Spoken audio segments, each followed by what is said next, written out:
Olá, pessoal. No vídeo de hoje nós vamos resolver a prova do STJ, que foi aplicada no iniciozinho de dezembro pela banca Sebrasp. E aí, uma coisa que eu gostaria de propor é que você, mesmo que você não esteja estudando para a banca Sebrasp, tenta resolver a questão agora, as questões que eu trouxe, porque você vai ver que muitos assuntos aqui estão até sendo cobrados por outras bancas também, como a FGV. Então, eu achei bastante interessante essa prova, achei que a gente ia ter um bom aprendizado aqui, ia servir de revisão, então ajude aí compartilhando esse vídeo. E aí, quero pedir para você curtir o vídeo, se inscrever no canal, ativar as notificações e compartilhar esse vídeo com 3 pessoas. Vou dar um prazo aí para você compartilhar. Compartilhe com 3 pessoas, ou que esteja estudando para o exame de suficiência, ou esteja, de repente, estudando contabilidade para concursos, para que esse trabalho possa se expandir, tá? E aí eu conto com a ajuda de vocês. Bom, vamos aí à nossa prova do STJ Sebrasp, aplicada agora em 2024, então você vai ver que os assuntos aqui estão fresquíssimos, tá? Vamos lá, questão número 1. A relação custo-benefício influencia a tomada de decisão acerca da geração e da divulgação de uma informação contábil. Primeiro, o que é custo-benefício? Custo-benefício é o custo que eu tenho para me gerar algum tipo de benefício. Então, aqui no caso da informação contábil, eu vou ter que disponibilizar de um custo, por exemplo, para gerar uma informação, eu vou ter que ser ou contratar, sei lá, 10 funcionários ou separar ali da equipe que eu já tenho, para que eles trabalhem num projeto específico para me gerar uma informação. Será que essa informação vai me trazer um benefício que compense que eu gaste aí esses funcionários, esse tempo, esse maquinário, sei lá, cada situação de uma entidade vai ser uma situação diferente.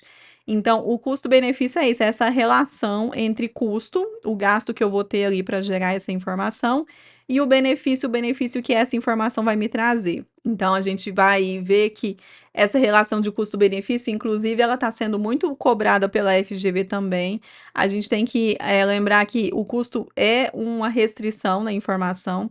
E veja só, essa questão cobra a NBCTG estrutura conceitual, e lá na NBCTG estrutura conceitual, ele vai falar alguns itens para a gente. Então, a gente tem o item 2.3, que fala que o custo, que é uma restrição generalizada sobre a capacidade da informação que reporta de fornecer informações úteis, se aplica de forma similar. No item 2.39, o custo é uma restrição generalizada sobre as informações que podem ser fornecidas pelo relatório financeiro. O relatório de informações impõe custos e é importante que esses custos sejam justificados pelos benefícios de apresentar essas informações. Há vários tipos de custos e benefícios a serem considerados. Então, no que eu falei, por exemplo, se eu separo ali 10 pessoas da minha equipe para trabalhar num projeto específico para me gerar uma informação, e aí vamos supor que essa informação que vai ser gerada vai me trazer um benefício, sei lá, de R$ 1.000 apenas.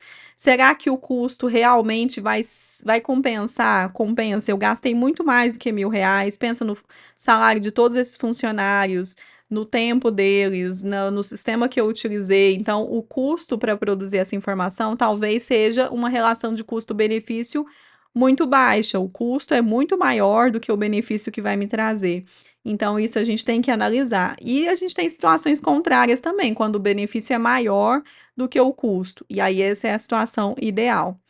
No item 2.42, ao aplicar a restrição de custo, deve-se avaliar se é provável que os benefícios do relatório de informações específicas justificam os custos incorridos para fornecer e utilizar essas informações. Ao aplicar a restrição do custo no desenvolvimento do pronunciamento proposto, buscam-se informações de fornecedores de informações financeiras, usuários, auditores, acadêmicos e outros acho que deve ser sobre a natureza e a quantidade esperada dos benefícios e custos desses pronunciamentos. Na maior parte das situações, as avaliações se baseiam na combinação de informações quantitativas e qualitativas. Então, com isso, a gente tem, então, voltando à questão, a relação custo-benefício influencia a tomada de decisão? Correto, influencia, porque se eu tiver que tomar uma decisão e esse custo for muito maior do que o benefício, eu já vou tomar outro tipo de decisão, né. Então, a tomar o custo-benefício influencia a tomada de decisão acerca da geração e da divulgação de uma informação contábil. Correto, item correto, e por isso ele é uma restrição da informação, gabarito aqui certo. Questão 2. A materialidade é um aspecto da relevância da informação contábil específico da entidade que reporta. A materialidade, muitas vezes as bancas, não só a Sebrasp, mas a FGV também, elas acabam tentando confundir a gente com as características qualitativas da informação. Então é importante a gente saber que a gente tem características qualitativas. Para a informação ser útil, ela precisa ter relevância e representação fidedigna. Então são características qualitativas fundamentais: relevância e representação fidedigna. E essa característica qualitativa, essa informação que já é útil, já tem relevância, já tem representação fidedigna, ela pode ser melhorada se ela tiver as características qualitativas de melhoria. Então, elas melhoram a informação que já é útil. Então, quais são as características qualitativas de melhoria? São, então, comparabilidade, compreensibilidade, verificabilidade, tempestividade. São 4. Materialidade não é uma característica qualitativa. E aí, ele disse então aqui para a gente perguntando, a materialidade é um aspecto da relevância. Tá correto. Olha o que a NBCTG estrutura conceitual no item 2.11 vai falar. Materialidade é um aspecto de relevância específico da entidade com base na natureza ou magnitude, ou ambos, dos itens aos quais as informações se referem no contexto do relatório financeiro da entidade individual. Com isso, a gente tem aqui gabarito correto. E é importante você lembrar sempre que a materialidade não é uma característica qualitativa, tá? 3. Dadas as finalidades distintas e necessidades diversas de governos, órgãos reguladores e autoridades tributárias, devem ser apresentadas tantas demonstrações financeiras de propósitos gerais, quantas sejam necessárias para atender a cada um desses usuários. A cada um, então, vamos pensar aqui. Ali na esquina tem um mercadinho, o Sosé que trabalha lá, ele tem R$ 30 que ele vai decidir investir em ações, renda variável. A gente vai ter que produzir demonstrações contábeis específicas para o seu Zé lá da esquina? Não, né? Vamos lá. O que que a NBCTG estrutura conceitual vai dizer para a gente no item 1.8? Usuários primários individuais têm necessidades e desejos de informações diferentes e possivelmente conflitantes. Cada um vai ter uma necessidade. Quem são os usuários? Como ele disse aqui, pode ser o governo, órgãos reguladores, autoridades tributárias. Aqui já é conflitante, porque o objetivo do governo é diferente dos órgãos reguladores, muitas vezes, e também é diferente das autoridades tributárias, na maioria das vezes. Mas a gente também tem que lembrar que existem outros tipos de usuários, então pode ser fornecedores, podem ser entidades financeiras que querem saber se a empresa deve emprestar algum valor, financiar algum projeto ou não. A gente tem os fornecedores que querem saber se dá para confiar de vender a prazo para alguma empresa ou não. Então a gente tem diversos tipos de usuários. Ao desenvolver os pronunciamentos, busca-se fornecer um conjunto de informações que atenda às necessidades do maior número de principais usuários. Contudo, concentrar-se em necessidades de informações ordinárias não impede que a entidade que reporta inclua informações adicionais que sejam mais úteis para um subconjunto específico de principais usuários. Pode acontecer? Pode, porque, por exemplo, de repente, as demonstrações contábeis estão privilegiando, entre aspas, alguns usuários como investidores, porque ela quer atrair investidores, ela quer agradar, mas ela não vai produzir uma demonstração para cada um tipo de usuários. E aí, quando você visita, então, um site de uma empresa, uma entidade, para poder verificar as demonstrações contábeis, você vai ver que lá a gente tem demonstrações, uma só demonstração por um período específico, e não tem demonstração diferente para o fornecedor, para o investidor, para o governo, para os órgãos reguladores. Não é assim. Com isso, a gente tem aqui, então, gabarito errado. Julgue os itens seguintes no que se refere à elaboração de demonstrações contábeis conforme a legislação e as normas aplicáveis vigentes. Questão 4. A demonstração do resultado abrangente difere da demonstração do resultado do exercício, porque os valores abrangentes apresentados naquela não transitaram em contas de receitas ou de despesas até o final do exercício social ao qual as demonstrações se referem. Vamos lá. Aqui é uma questão sobre DRA. Então, a demonstração do resultado abrangente é a DRA e a demonstração do resultado do exercício é a DRE. A gente já sabe que a DRE, a gente vai ter então receitas e despesas e no final a gente vai encontrar um resultado, positivo ou negativo. Positivo é um lucro, negativo é um prejuízo. Agora, a DRA, ela vai então ter os valores abrangentes. Esses valores abrangentes apresentados, eles transitam na DRE? Vamos ver o que o CPC 26 vai falar para a gente no item 7. Ele vai explicar para a gente o que são outros resultados abrangentes. Compreendem itens de receitas e despesas, incluindo ajustes de reclassificação, que não são reconhecidos na demonstração do resultado como requeridos ou como requerido ou permitido pelos pronunciamentos, interpretações e orientações emitidos pelo CPC. Já resultado do período é o total das receitas deduzido das despesas, exceto os itens reconhecidos como outros resultados abrangentes no patrimônio líquido. Então, temos coisas aqui diferentes. Nós temos os resultados abrangentes, são diferentes do resultado do período. Aqui o gabarito está certo. Por quê? Porque o resultado abrangente ele não vai transitar na demonstração do resultado do exercício. Então, voltando à questão. A demonstração do resultado abrangente, que é a DRA, difere, ou seja, é diferente da demonstração do resultado do exercício, porque os valores abrangentes apresentados naquela, ou seja, lá na DRA, não transitaram em contas de receitas ou de despesas até o final do exercício social ao qual as demonstrações se referem. Certo? Gabarito correto. Questão número 5. Considere que na demonstração dos fluxos de caixa pelo método direto de determinada entidade tenha sido apurado uma geração líquida de caixa de 1,38 milhão. Aqui está aqui em atividades operacionais. Um consumo líquido das atividades de financiamento de 0,79 milhão e um aumento líquido de caixa de 0,10 milhão no período. Nessas condições, as atividades de investimento nessa entidade provocaram um consumo líquido de caixa superior a 0,50 milhão. Vamos lá.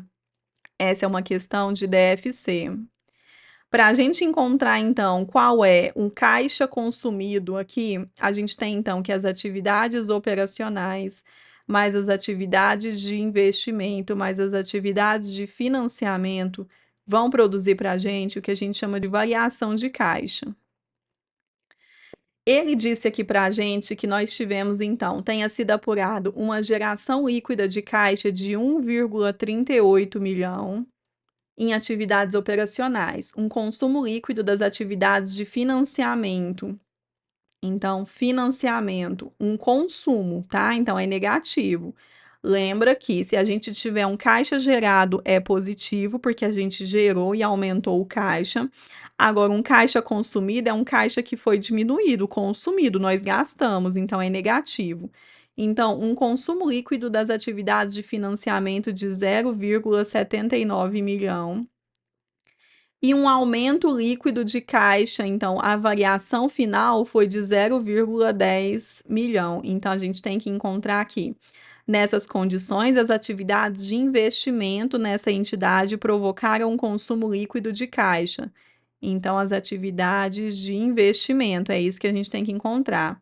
Com isso, a gente tem uma expressão numérica aqui, né? Então, 0,10 milhões já está do outro lado. Tudo que está negativo passa para o outro lado positivo e o contrário. Então, 1,38 está positivo, passa negativo, menos 1,38 milhões. E a de financiamento está negativo, vai passar para cá positivo, 0,79 milhões. Com isso, a gente vai ter uma atividade de investimento de 0,49 milhões, e aqui o sinal vai ser negativo, tá? Então, vou colocar aqui negativo, por quê? Porque foi um caixa consumido. Então, nessas condições, as atividades de investimento dessa entidade provocaram um consumo líquido. Consumo, tá certo, consumo é isso mesmo. De caixa superior a 0,50 milhão? Não, porque deu 0,49, então foi menor. Então, aqui, esse superior aqui tá falso. Então, com isso, questão número 5, gabarito errado. Aí eu trouxe aqui 2 trechos do CPC 03 para a gente fazer uma revisão. No item 22, ele diz que os fluxos de caixa advindos das atividades operacionais de investimento e de financiamento podem ser apresentados em base líquida das situações em que houver recebimentos de caixa e pagamentos em caixa em favor ou em nome de clientes, quando os fluxos de caixa refletirem mais as atividades dos clientes do que as da própria entidade. E no item B, recebimentos de caixa e pagamentos em caixa referentes a itens cujo giro seja rápido, os montantes sejam expressivos e os vencimentos sejam de curto prazo. Já no próximo item que eu trouxe aqui, é o item 18, ele vai dizer que a entidade deve apresentar os fluxos de caixa das atividades operacionais usando alternativamente. É uma revisão sobre método direto e método indireto, tá? Então, o método direto, segundo o qual as principais classes de recebimentos brutos e pagamentos brutos são divulgados, ou o método indireto, segundo o qual o lucro líquido ou prejuízo é ajustado pelos efeitos de transações que não envolvem caixa, pelos efeitos de quaisquer diferimentos ou apropriações por competência, sobre recebimento de caixa ou pagamento em caixa operacional passados ou futuros e pelos efeitos de itens de receitas ou despesas associados com fluxos de caixa das atividades de investimento e de financiamento. Com isso, nós temos aí, então, gabarito errado. Questão número 6. Considere que uma legislação que impediu o reconhecimento das receitas de determinados créditos após certo tempo de inadimplência tenha sido modificada, com vigência a partir do exercício de 2000x1. Considere ainda que uma entidade tenha encerrado seu exercício social em 2000x0 com 3,5 milhões de receitas em espécie. Nessas condições, a referida entidade deverá promover um ajuste advindo de reflexos subsequentes na sua demonstração das mutações do patrimônio líquido do exercício de 2000x0. Aqui é uma questão sobre DMPL, mas na verdade a gente nem vai tocar no assunto de DMPL. Aqui a gente vai trabalhar com o evento subsequente. Então, nota que ele teve uma situação lá em 2000x0. Voltando. Considere que uma legislação que impediu o reconhecimento de receitas de determinados créditos após certo tempo de inadimplência tenha sido modificada. A legislação foi modificada, com vigência a partir de 2000x1. Então, a partir de 2000x1, a gente teve aqui a vigência. A vigência a partir aqui, a partir do exercício de 2000x1. Considere ainda que uma entidade tenha encerrado seu exercício social em 2000x0. Ela encerrou aqui em 2000x0, com 3,5 milhões de receita. Aí, ela está perguntando: nessas condições, a referida entidade deverá promover um ajuste advindo de reflexos subsequentes na sua demonstração das mutações do patrimônio líquido do exercício de 2000x0? Não. E aí, esse é um assunto do CPC 24 de evento subsequente que está caindo muito. Também está sendo cobrado, e eu vi questões inclusive de 2025, cobrando o evento subsequente, o CPC 24, uma questão praticamente igual a essa. Então, nota que nem sempre você tem que ficar muito amarrado só a questões da mesma banca, porque os assuntos são cobrados. Isso por que acontece? Porque os elaboradores de questões, eles são contratados, então ele pode prestar serviço para a Sebrasp e para a FGV no mesmo momento. elaborando questões muito parecidas, porém com formatos diferentes, tá. Então não se apegue tanto assim a só a mesma banca.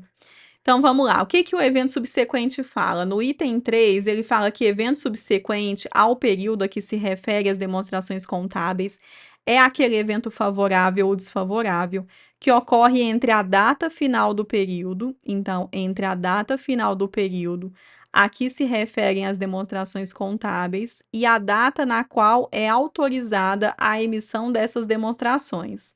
Dois tipos de eventos podem ser identificados: a. Os que evidenciam condições que já existiam na data final do período a que se referem as demonstrações contábeis, evento subsequente ao período contábil a que se refere as demonstrações que originam ajustes. E B. Os que são indicadores de condições que surgiram subsequentemente ao período contábil. Subsequentemente ao período contábil a que se refere as demonstrações contábeis.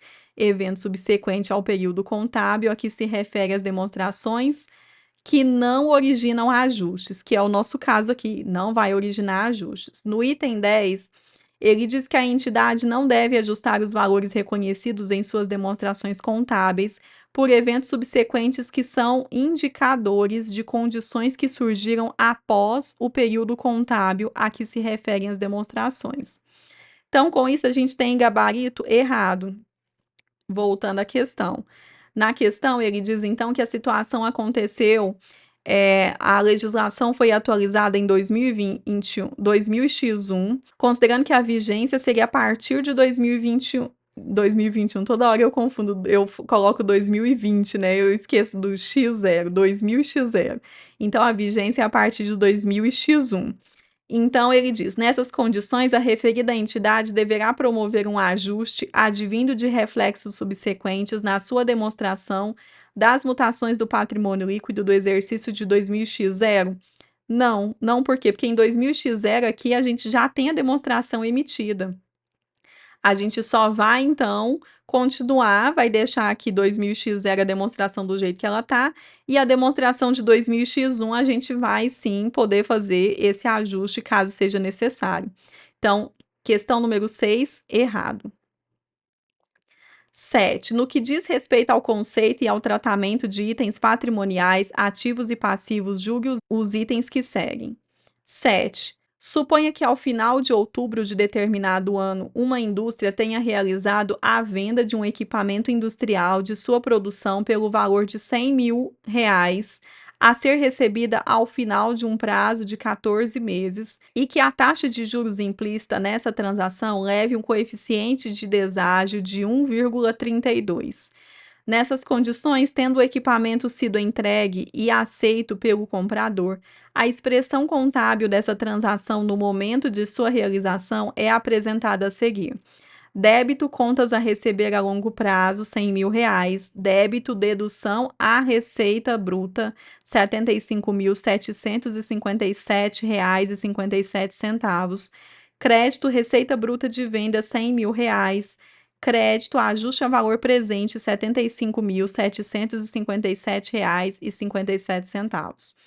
No mínimo, você vai perceber que é uma questão sobre escrituração e que esse lançamento está errado. Então, quando for esse caso, deixa a sua intuição agir. Ela já está te falando que a questão do lançamento está errado, então já considera a questão como errada e parte para a próxima. Mas aqui a gente vai conversar sobre ela. Então, aconteceu aqui uma venda de um equipamento industrial. A entidade vendeu esse equipamento por R$ 100.000. Foram R$ 100.000, considerando então que esse recebimento vai acontecer num prazo de 14 meses, ou seja, realmente vai ser de longo prazo. Então, contas a receber a longo prazo, porque vai ser a longo prazo, 14 meses. Agora, ele disse aqui que tem uma taxa de juros implícita nessa transação que leve a um coeficiente de deságio de 1,32. Isso quer dizer que quando a gente dividir os 100.000 por 1,32, a gente vai ter justamente aqui um valor presente de R$ 75.757,57. mas esse valor para a gente é o nosso valor presente. Então, existe esse coeficiente. Agora, esse lançamento está completamente errado. Como que vai ficar o lançamento? Vai ficar aqui: débito, contas a receber a longo prazo, R$ 100.000, crédito, receita bruta de venda, R$ 75.757,57, crédito, ajuste a valor presente de R$ 24.242,43. Volta, porque eu falei aqui errado, aqui não é o valor presente. Aqui pra gente é a nossa receita bruta. E eu escrevi aqui e confundi.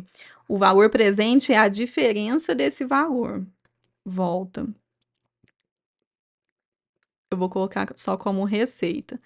Então, qual é esse valor aqui? Esse valor de ajuste a valor presente é a diferença. Você vai ter os 100.000, você vai tirar esse valor da receita e todo o valor da diferença, que é R$ 24.242,43, é o nosso valor presente. E a letra daquele formato, né. Então, o nosso gabarito aqui é errado, mas você nem precisaria pensar muito sobre isso. Primeiro, porque a gente tem aqui que fazer contas, né. Essa prova é uma prova de concurso, é a prova do STJ. Para o exame de suficiência, você pode usar a calculadora, mas para concurso você tem que fazer à mão. E aí você ia ter que fazer 100.000 dividido por 1,32, ia dar maior tempo, gastar tempo. Então, se você viu que a escrituração está errada e você sabe que você tem que marcar certo ou errado, já marca e vai embora para a próxima questão, para não perder tempo fazendo essas continhas aqui à mão, tá? Então, questão 7, gabarito errado. 8.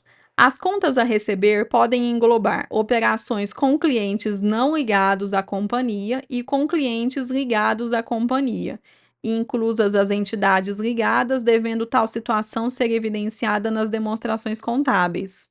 Tá correto. Por quê? Porque a contas a receber, ela vai representar tudo isso. Vai representar desde o cliente, que é, por exemplo, vamos supor que eu sou uma padaria e eu vendo aqui para o João, que é vizinho aqui, e eu vendo fiado pão para ele. Então eu vendo pão fiado, e aí quando ele compra eu anoto na cadernetinha lá, porque, né, somos aqui um comércio bem antigo, a gente usa caderneta ainda. E aí eu anotei lá na cadernetinha dele, e ele vai pagar depois. Então contas a receber com clientes, então aqui seria: cliente João tá me devendo tanto. Agora, também pode ser que eu, como padaria, tenha um freezer, resolvi comprar um novo freezer e vender o freezer antigo. E aí eu negociei esse freezer antigo com outro comerciante aqui do lado, e ele vai comprar o freezer, mas ele vai pagar a prazo. Então, são clientes não ligados à companhia. Então, pode estar ligado ou não ligado, e eu vendendo o freezer, eu não sou uma loja de freezer, uma refrigeradora, sei lá como que chama. Eu sou uma padaria que estou vendendo ali um ativo. Então, contas a receber pode estar ligado à conta clientes, à conta duplicatas a receber, à conta nota promissória a receber, e não necessariamente esses clientes precisam estar ligados na companhia, pode ser que não. Então, questão número 8 tá correto. E eu trouxe aqui o trecho do CPC 26, no item 78, que diz: o detalhamento proporcionado nas subclassificações depende dos requisitos das normas, interpretações e comunicados técnicos e da dimensão, natureza e função dos montantes envolvidos. Os fatores estabelecidos no item 58 também são usados para decidir as bases a se utilizar para tal subclassificação. As divulgações variam para cada item, por exemplo. As contas a receber são segregadas em montantes a receber de clientes comerciais, contas a receber de partes relacionadas, pagamentos antecipados e outros montantes. Então, gabarito certo. 9. O montante dos estoques registrados no balanço não pode exceder o valor de realização desses ativos, devendo ser adotado o menor desses dois valores, caso o valor do custo seja superior ao valor de mercado. Ó, a gente tem aqui 2 itens que pode ter te confundido. A gente tem o CPC 16, que trata de estoque, que é o que a nossa questão está falando, e a gente tem o CPC 01, que fala sobre redução ao valor recuperável. Então, o CPC 16, estoque, no item 9, ele vai falar que os estoques objeto desse pronunciamento devem ser mensurados pelo valor de custo ou pelo valor de realização líquido dos 2 ou menor. O menor. É sobre isso que a nossa questão está falando. E no CPC 01, que é outra coisa que confunde muito, é no item 6 que ele vai falar que o valor recuperável de um ativo ou de unidade geradora de caixa é o maior montante entre o seu valor justo líquido da despesa de venda e o seu valor em uso. Aqui a gente está falando sobre estoque, então a gente está falando sobre o CPC 16, esse item tá falso, tá errado, onde a gente viu aqui que ele disse que o valor do custo seja superior ao valor de mercado. Então, se a gente é o contrário, aliás, nem é o contrário, né? É diferente. Os estoques, então, devem ser mensurados pelo valor de custo ou pelo valor realizável líquido dos dois, o menor. A gente vai ter que analisar qual deles é o menor. Se vai ser o valor de custo ou o valor realizável líquido. Então, questão número 9, errado. Determinada entidade recorreu judicialmente de um tributo federal já recolhido que considerou indevido. Após alguns anos de processo, uma decisão judicial foi tomada em última instância pelo juízo competente, tendo sido apurado o montante dos tributos cobrados indevidamente. Ao final do corrente exercício social, a entidade judicial para ressarcimento em dinheiro do referido montante ainda não havia sido expedida, mas não cabia mais recursos contra a decisão. 10. Uma vez que o montante referente ao ressarcimento é um valor de realização praticamente certa, uma nota explicativa deve ser acrescentada às demonstrações contábeis da entidade relativas ao exercício, sendo referido o montante reconhecido quando ocorrer a liquidação da sentença. Vamos lá. Aqui é uma questão cobrando aqui sobre ativo contingente. O que é isso? Teve lá uma situação em que a entidade pagou um tributo federal. Esse tributo federal já foi recolhido. Ela não concordou, ela entrou então com o recurso e esse recurso não cabia mais recurso contra a decisão, ou seja, não foi feita a liquidação da sentença, mas já era praticamente certa. Ele disse aqui a realização praticamente certa de que ia acontecer. Mas praticamente certa e ser certa são coisas diferentes. Então, vamos ver o que que a NBCTG 25 vai falar para a gente sobre ativo contingente. No item 10, ela vai definir o que que é ativo contingente. Ela diz que é um ativo possível que resulta de eventos passados e cuja existência será confirmada apenas pela ocorrência ou não, de um ou mais eventos futuros incertos, não totalmente sob controle da entidade. No item 33, ela diz que os ativos contingentes não são reconhecidos nas demonstrações contábeis. Não são reconhecidos nas demonstrações contábeis. Uma vez que pode tratar-se de resultado que nunca venha a ser realizado. Por quê? Porque a gente não tem a certeza se vai acontecer mesmo. Porém, quando a realização do ganho é praticamente certa, que é o caso da nossa questão, então o ativo relacionado não é um ativo contingente e o seu reconhecimento é adequado. Então, no caso da nossa questão aqui, ele está falando assim, então, que uma vez que o montante referente ao ressarcimento é um valor de realização praticamente certa, uma nota explicativa deverá ser acrescentada às demonstrações contábeis da entidade relativa ao exercício, sendo referido o montante reconhecido quando ocorrer a liquidação da sentença? Não, porque ele diz que quando é praticamente certa, a gente já pode fazer o reconhecimento e não precisa só da nota explicativa. Então, o reconhecimento não vai acontecer só quando acontecer a liquidação da sentença, não. A gente já pode fazer o reconhecimento, então, questão 10, errado. Tá vendo que são pequenos detalhes na hora de estudar, então por isso que a gente precisa ficar muito atento, e eu achei até que a prova foi, uma prova razoável, não foi uma prova tão difícil assim. A gente tem provas do Sebrasp bem mais difíceis que essa, mas ela cobrou detalhes, ela te pega no detalhe, tá. Em relação à análise econômico-financeira de demonstrações contábeis, julgue os itens subsequentes. 11.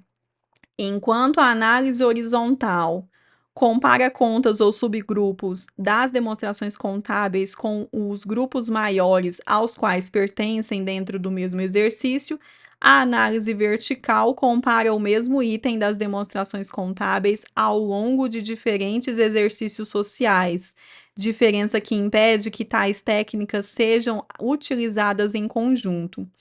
Tá falso, tá? Por que que tá falso? Aqui ele tá falso porque ele inverteu a ordem da classificação aqui.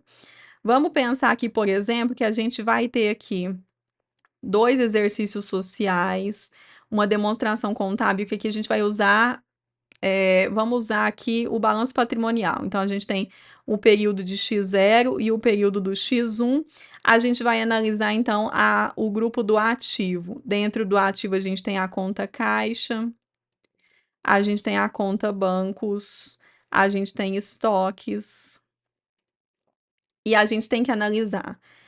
Ele inverteu a ordem. Então, quando ele fala, enquanto aqui a análise vertical compara contas e subgrupos das demonstrações contábeis com grupos maiores aos quais pertencem dentro do mesmo exercício, então a análise vertical, ela compara aqui, ó. Vertical, ela analisa o grupo por completo, então ela vai analisar dentro do ativo o grupo inteiro. A análise horizontal é o contrário.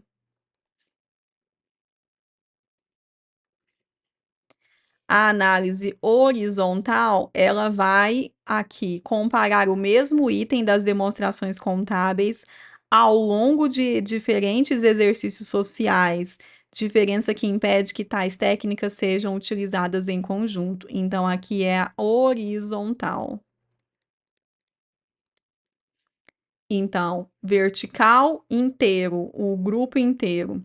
E a horizontal só aquela linha daquela conta específica. Então, item 11 tá falso, tá? Tá errado, gabarito errado. Questão 12. Se mais de 100% de recursos próprios de determinada entidade estão empregados no ativo imobilizado e em investimentos, então, nessas condições, o índice de liquidez geral dessa entidade é insuficiente para honrar com todas as obrigações de curto e longo prazo. Vamos lá.